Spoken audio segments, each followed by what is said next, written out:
नमस्ते. अर्जुन इकडे तिकडे उडत एका बिल्डिंगच्या छतावर जाऊन उभा राहिला. डोळे आज आगीसारखे पिवळे नव्हते, तर चिंगारीसारखे लाल जळत होते. चिल ब्रो, हे तर रोजच आहे. अन्वयचे शब्द अर्जुनच्या कानात गुंजत होते आणि त्याच्या छातीत खिळ्यासारखे टोचत होते. अर्जुनचे मन विचलित झाले होते. एका थोबाडीत मारल्याने ती मुलगी मरणार तर नाही ना? आणि याचे शब्द आठवत त्याने डोळे बंद केले आणि मनात म्हणाला, गोष्ट जगण्या मरण्याची नाही आणिया. गोष्ट इतकी आहे की तिला कोणी हात लावलेला मी सहन करू शकत नाही. आणि त्या बाईने तर आभाला थोबाडीत मारायची हिंमत केली, आणि ते सुद्धा माझ्या नजरेसमोर. तिला असं सोडणं मला शक्य नाही. त्या हातांना शिक्षा तर मिळणारच. अर्जुनने डोळे उघडले आणि घराच्या दिशेने उडाला. अन्वयच्या शेजारी येऊन तो थांबला आणि म्हणाला, आनिया कुठे गेली आहे? तिला शिकारीची गरज वाटली म्हणून ती गेली. अन्वय म्हणाला, तू काय करतो आहेस सध्या? आनिया म्हणाली की तू चुकीचं वागत आहेस. अर्जुन म्हणाला.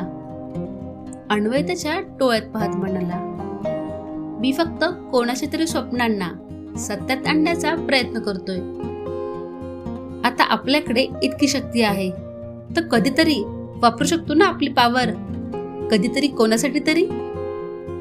अर्जुनने त्याचे विचार वाचत म्हणाला, मस्ती एका लिमिट पर्यंत ठीक आहे, पण इतकी नको की कोणाच्या आयुष्यावर बेतेल.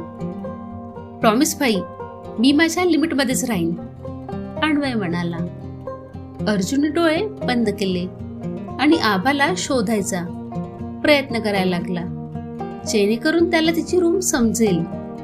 2-3 सेकंदात अर्जुनला आभाची रूम कळली, कारण वटवाघुळांना ऐकायची आणि वास घ्यायची अफाट क्षमता असते. इथे आनिया जंगलात शिकार करण्यासाठी गेली होती, कोल्ह्याचं रक्त पिऊन. दुसऱ्या शिकारीसाठी जाताना तिने तेज ध्वनी तरंग सोडले, पण त्यात तिला काहीतरी बाधा जाणवली आणि तिच्या कपाळावर आठ्या आल्या आणि ती त्या दिशेने पुढे गेली. जयेश, तू पण इथेच आहेस? शेवटी तुला शोधलं आज तुला पळून जाऊन देणार नाही. तिथे जयेशला सुद्धा कल्पना आली, म्हणून तो सुद्धा जोरात वेगळीकडे पळायला लागला. आणि सुद्धा तितक्याच वेगात त्याच्या दिशेने गेली आणि त्याला पकडायला तिच्या ध्वनी तरंगांचा वापर केला. जयेश सुद्धा वेगळ्या पद्धतीने त्या तरंगांपासून वाचत तिचा रस्ता चुकण्याची वाट पाहायला लागला. पण आनिया त्याच्या मागेच होती. एका वळणावर ती रस्ता भटकली आणि जयेश थोड्या लांब अंतरावर उभा राहून आपल्या ओठांच्या कडेला असलेले अणुकिचितर दात बाहेर काढत तिच्याकडे आला. डोळे बंद करून उभी असलेली आनियाने डोळे उघडले आणि तिच्या जागेवरून बाजूला गेली. आता दोघं समोरासमोर होते.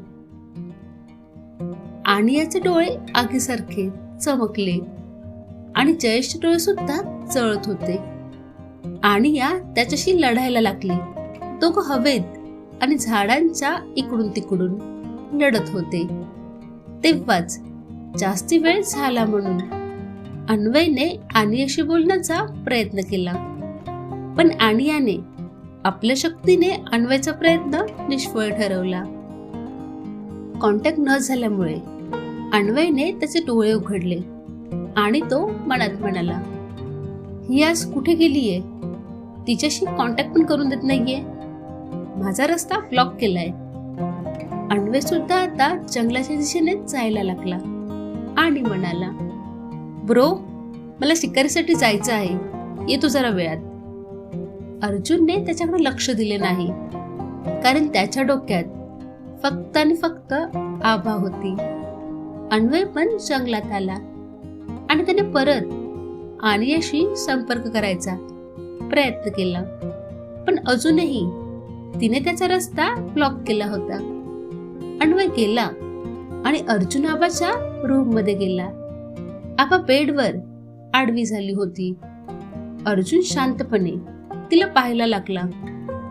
अर्जुन तिला पाहत वाकला आणि तिच्या गालाजवळ हात नेला आणि अर्जुनने गालाला स्पर्श केला. तेव्हा ती शहारली आणि पुढच्या क्षणी तिने डोळे उघडले. आबा डोळे उघडेल त्याआधीच तो तिथून निघून गेला. आबाने तिच्या गालावर हात ठेवत इकडे तिकडे पाहायला लागले. झिरोच्या ब्लबमुळे रूम मध्ये खूप मंद प्रकाश होता. आसपास अर्जुनचा सुगंध पसरलेला होता आणि त्याची जाणीव आभाला होत होती. अर्जुन बरोबर रूम मध्ये राहताना जो सुवास यायचा तो अचानक आज सुद्धा काय येतोय? असं वाटतंय कोणीतरी मला आता स्पर्श केला.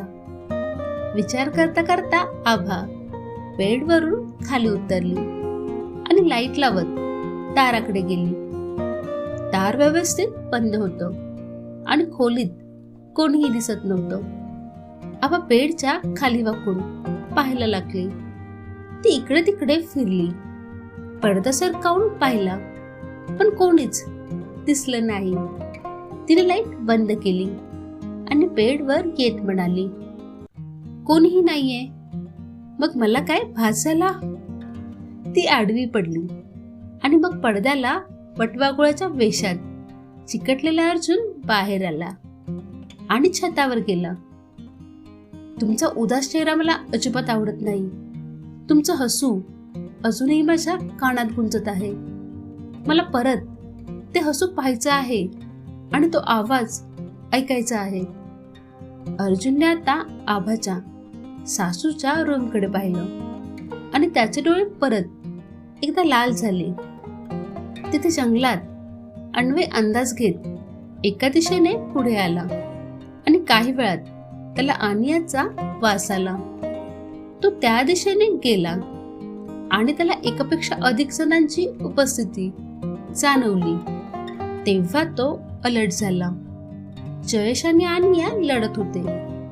तो की घायाळ झाले होते, पण जयेश तिच्यावर भारी पडत होता, कारण माणसाचं रक्त पिऊन तो अधिक शक्तिशाली झाला होता. आनिया त्याच्या मानेवर बसली होती आणि त्याच्यावर वार करणार.